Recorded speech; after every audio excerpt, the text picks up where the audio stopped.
بسم الله الرحمن الرحيم.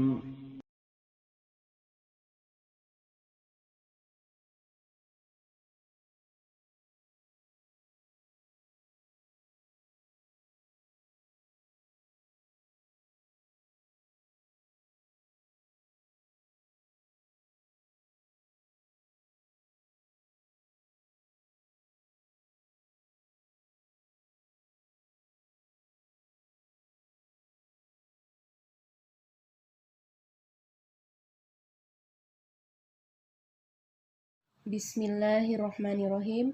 Assalamualaikum warahmatullahi wabarakatuh. Alhamdulillahi rabbil alamin. Wassalatu wassalamu ala asyrafil anbiya'i wal mursalin wa ala alihi wa ashabihi ajmain, amma ba'du. Kaifa halukum? Ustazah harap semoga pada hari ini kita selalu dalam lindungan Allah Subhanahu wa Ta'ala. Dan semoga Allah Subhanahu wa Ta'ala memberikan kita kemudahan dalam menuntut ilmu. Amin. Sebelum kita memulai pembelajaran hari ini, marilah kita berdoa bersama-sama. Allahumma inni as'aluka ilman nafi'an wa rizqan thayyiban wa amalan mutaqabbalan. Alhamdulillah, hari ini kita insya Allah akan melanjutkan materi pembelajaran sebelumnya pada buku tematik tema 2, subtema 1, bermain di sekitar rumah, pembelajaran 5 dan 6. Adapun materi yang akan kita pelajari yaitu mengenal aturan dan tata tertib, menemukan kosakata keragaman benda, manfaat aturan di rumah, dan gambar yang sesuai dengan kalimat perkalian. Anak-anak, apakah kalian masih ingat apa arti dari aturan dan tata tertib? Jadi, aturan adalah segala sesuatu yang sudah diatur, sedangkan tata tertib adalah aturan-aturan yang harus ditaati atau dilaksanakan. Nah, anak-anak, di rumah tentu ada aturan yang harus kita taati. Biasanya aturan dibuat secara tertulis, namun mungkin juga ada aturan yang tidak tertulis. Ada hal-hal yang boleh dilakukan dan yang tidak boleh dilakukan. Nah, contohnya, hal yang boleh dilakukan, misalnya bermain, membantu orang tua, dan hal yang tidak boleh dilakukan, tidak izin ketika keluar rumah, tidak membereskan mainan setelah digunakan, dan membuang sampah sembarangan. Jadi, anak-anak, di rumah kalian juga tentunya ada aturan yang boleh dilakukan dan tidak boleh dilakukan. Selanjutnya, kita akan menemukan kosakata keragaman benda. Anak-anak, buka kembali bukunya pada halaman 19 sampai dengan halaman 21 pada buku tematik tema 2. Kita akan menemukan kosakata yang kalian belum pahami artinya pada teks berjudul berbagai wujud benda cair, padat, dan gas. Pada teks tersebut terdapat beberapa kosakata baru. Nah, sekarang kita akan menemukan bersama-sama. Nah, yang pertama ada gravitasi bumi. Artinya proses gaya tarik bumi. Yang kedua, hulu dan hilir. Hulu artinya sebuah aliran sungai yang berada di atas.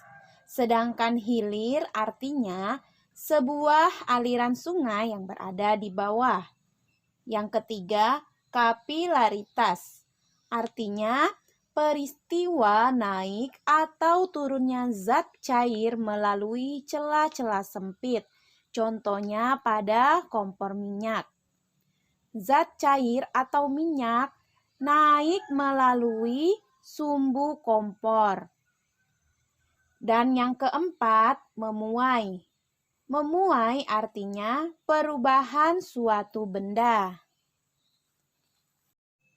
Nah, sekarang anak-anak, kita akan mencari tahu manfaat tata tertib. Anak-anak, aturan atau tata tertib yang biasa diterapkan di rumah kalian tentunya memiliki manfaat. Sekarang, Ustazah akan membacakan beberapa manfaat tata tertib di rumah. Pada halaman 38 sampai dengan 39.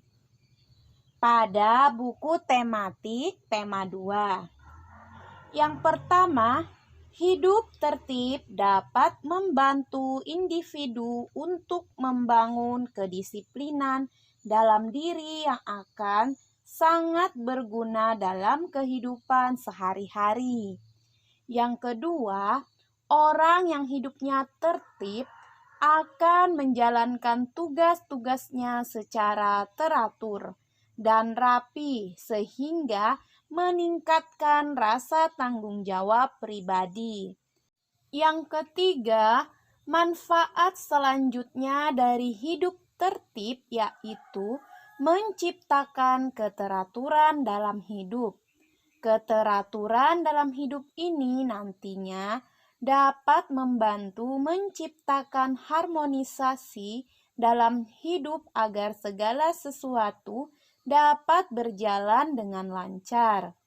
Yang keempat, orang yang hidup tertib sesuai dengan aturan akan membuat lingkungan sekitarnya merasa nyaman karena ia rapi dalam melakukan sesuatu.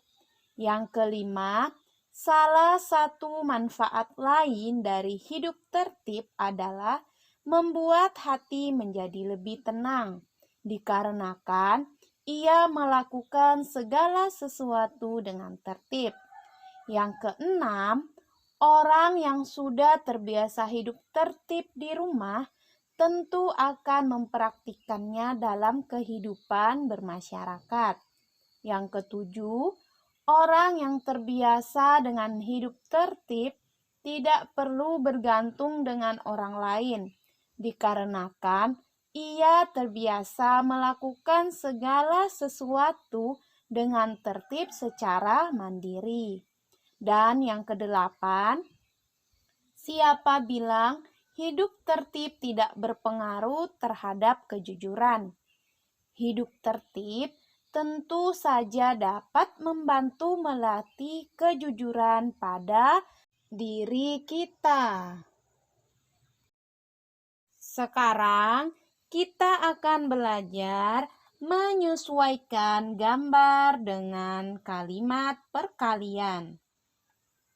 Suatu gambar dapat dinyatakan dengan kalimat matematika. Perhatikan contoh berikut. Anak-anak dapat membuka bukunya pada halaman 39. Rasti memiliki 5 bungkus permen. Tiap bungkus berisi 4 permen. Gambar di samping ini manakah yang sesuai? Berilah tanda centang di bawah gambar yang sesuai. Nah, anak-anak, tadi disebutkan Rasti memiliki 5 bungkus permen. Berarti pada gambar terdapat 5 bungkus. Kita lihat yang manakah gambar yang memiliki 5 bungkus permen. Ya, kedua gambar memiliki 5 bungkus permen. Kemudian disebutkan lagi setiap bungkus berisi 4 permen. Jadi kita lihat kembali pada gambar yang manakah yang sesuai. Pada gambar pertama, tiap bungkusnya berisi 4 permen. Sedangkan gambar kedua berisi 3 permen. Jadi, gambar yang sesuai dengan pernyataan yaitu pada gambar pertama. Maka kita akan memberi tanda centang pada gambar yang pertama. Sekarang kita akan melihat contoh lainnya. Jamal memiliki 4 kotak mobil-mobilan. Tiap kotak berisi 3 mobil-mobilan. Gambar manakah yang sesuai? Nah, pada gambar pertama terdapat 4 kotak mobil-mobilan dan tiap kotaknya berisi 4. Berarti tidak sesuai ya anak-anak. Pada gambar kedua terdapat 4 kotak mobil-mobilan dan tiap kotaknya berisi 3 kotak. Nah, gambar ini sesuai ya dengan pernyataannya. Jadi, anak-anak, dalam menjawab soal seperti ini, kita harus memahami dengan teliti agar tidak keliru. Tugas anak-anak adalah yang pertama, mengelompokkan hal-hal yang boleh dilakukan dan tidak boleh dilakukan pada halaman 34. Dan yang kedua, buatlah bentuk perkalian yang sesuai dengan gambar pada halaman 41, buku tematik tema 2. Cukup sekian untuk materi pembelajaran hari ini dari Ustazah. Mari kita tutup bersama-sama dengan membaca doa kafaratul majelis. Subhanakallahumma wa bihamdika asyhadu an la ilaha illa anta astaghfiruka wa atubu ilaik.